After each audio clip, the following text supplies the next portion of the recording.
today we are taking the rest of first chapter, second chapter, tests for fats, यानी कि जो चिकनाई हम खाते हैं या जो फैट्स होते हैं उनका टेस्ट कैसे किया जाता है। Take a small quantity of food item, एक छोटी सी थोड़ा क्वांटिटी में हम ले रहे हैं कुछ जो भी हमने भोजन में फैट करनी चाहिए। Wrap it in a piece of paper and crush it, इसको एक लपेट लेंगे पेपर में और इसको क्रश कर लेंगे, यानी कि इसको जो है बारीक बना लेंगे। Take care that the paper does not tear, और इसको ध्यान रखना है कि पेपर जो है फटना नहीं चाहिए। Now straighten the paper and observe it carefully, अब उसको सीधा कर दें और देखिए उसको। Does it have an oily patch, क्या पेपर पे कोई ऑयली तेल ये कोई चीज लगी हुई है, यानी अगर पेपर पे तेल लगता है ना तो वो थोड़ा ट्रांसपेरेंट हो जाता है। Does it hold the paper against light, उसको देखने के लिए हम क्या है कि लाइट या सूरज की तरफ पेपर को कर देंगे। अगर उसमें से हमें लाइट पास होके दिखती है, फेंटली का मतलब है कि साफ ना हो, धुंधली धुंधलेपन में हो, तो हम कह सकते हैं कि जो फूड है उसमें ऑयल है।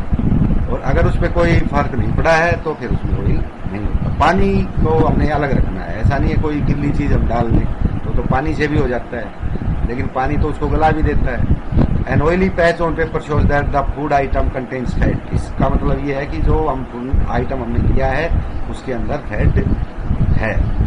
द फूड आइटम्स में sometimes contain a little water, थोड़ा बहुत पानी भी हो सकता है। Therefore after you have rubbed an item on paper let the paper dry for a while, अब अगर हम उस पर कुछ रब करें घिसें और उसको पेपर को फिर ड्राई कर लें, सुखा लें। If there were any water that may have come from food, तो अगर उसमें कोई ऐसा पानी है जो भोजन से आया है, it would dry up after some time, तो कुछ देर के बाद वो सूख जाएगा।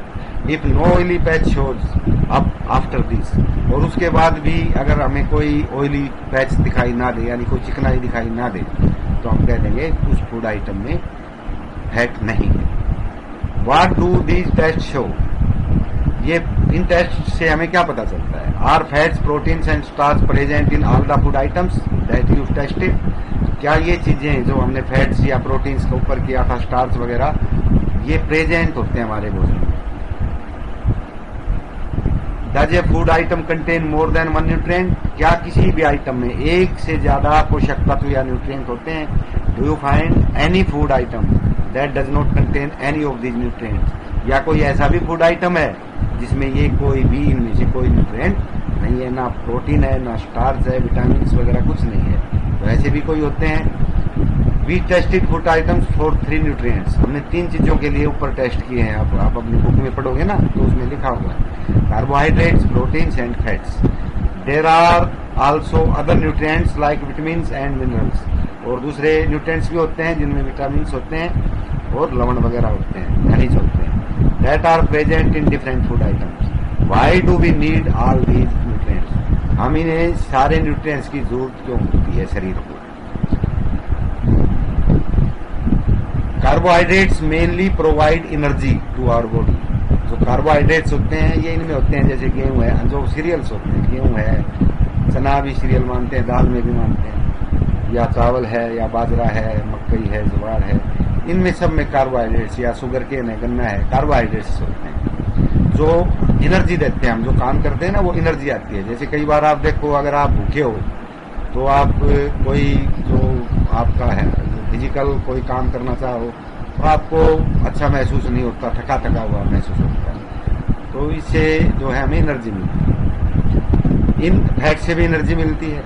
इन fact fats gives much more energy as compare to same amount of carbohydrates, जो फैट्स होते हैं ना उनसे और ज्यादा एनर्जी मिलती है। जो घी वगैरह हम खाते हैं तो उससे एनर्जी हमें ज्यादा मिलती है। Food containing fats and carbohydrates are also called energy giving foods, तो जिनमें कार्बोहाइड्रेट्स भी होते हैं और फैट्स भी होते हैं, तो वो हमें एनर्जी देते हैं, ऊर्जा देते हैं, और उनको उसी प्रकार के फूड्स के रूप में चिन्हित करते हैं। Proteins are needed for growth and repair of our body, protein की कहाँ जरूरत होती है, हमारा जो शरीर है वो ग्रो करता है, ग्रो होता है, तो उस ग्रोथ के लिए प्रोटीन की जरूरत होती है। या हमारे जो टिश्यूज ब्रेकअप हो जाते हैं उनको रिपेयर किया जाता है तो भी हमें प्रोटीन की जरूरत होती है।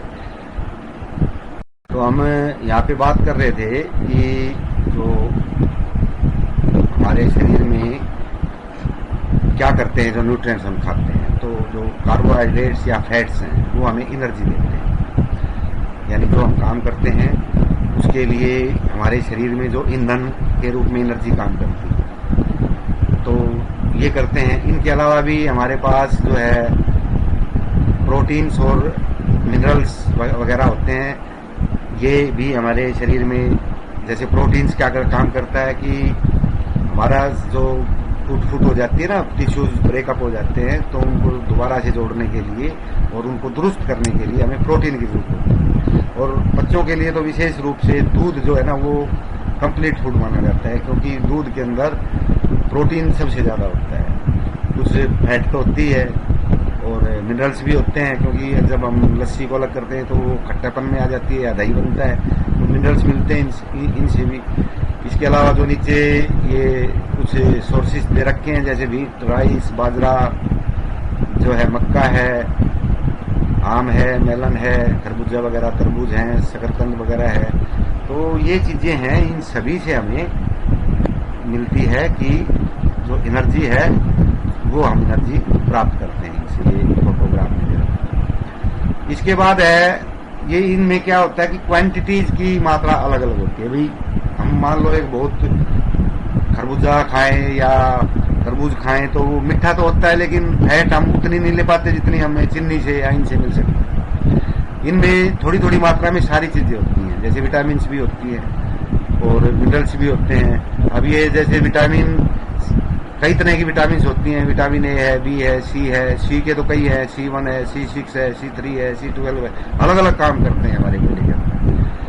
तो जैसे विटामिन सी है, vitamin C helps our body to fight against many disease, तो जो डिजीज होती हैं उनसे फाइट करते हैं। विटामिन सी इनमें होती है जो खट्टापन जिनमें आता है, जैसे आपके नींबू है या कोई भी फल है, सब में विटामिन सी होता है, क्योंकि फल जो है ज्यादातर वो कच्चे होते हैं तो खट्टे ही होते हैं।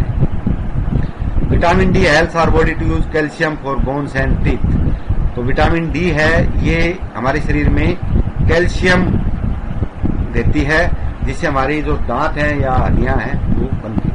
वैसे क्या है कि जो कैल्शियम है ना, दरअसल विटामिन डी क्या है, एक एक्टिव इंग्रेडिएंट्स है। ये हमारी हेल्प करता है कि हम जो खाना लेते हैं ना, भोजन करते हैं, उससे कैल्शियम को एब्जॉर्ब करता है।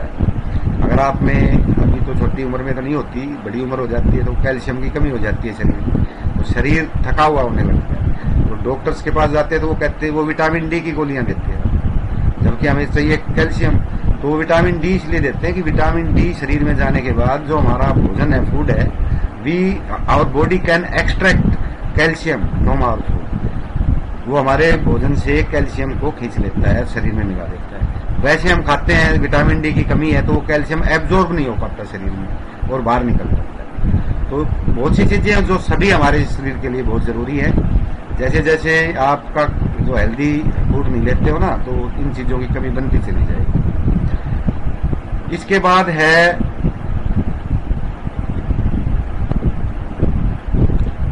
ये कुछ सोर्सेज दे रखे हैं, जैसे ये दाल दे रखी है, मूंग है, ग्राम है, बीन्स है, राजमा वगैरह, और सोयाबीन्स है, मटर है।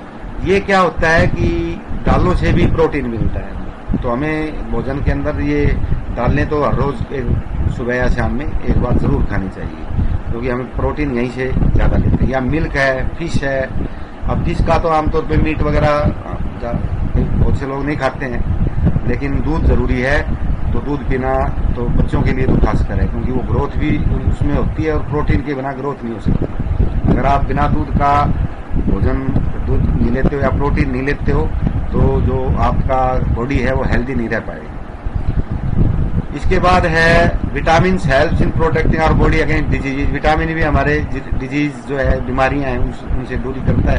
दरअसल जो विटामिन, प्रोटीन या जो भी हमारे बैलेंस डाइट के इंग्रेडिएंट्स हैं, ये क्या करते हैं, हमारे शरीर के अंदर जो ब्लड सेल्स होती है ना, उनको मजबूत करते हैं। तो उससे क्या होता है कि जो कोई बाहर से माइक्रो ऑर्गेनिज्म शरीर में इंटर कर जाता है तो वो उसको घेर के मार देते हैं। यानी जो शरीर के अंदर एक सुरक्षा तंत्र होता है जो हमारे शरीर की रक्षा करता है बीमारियों से।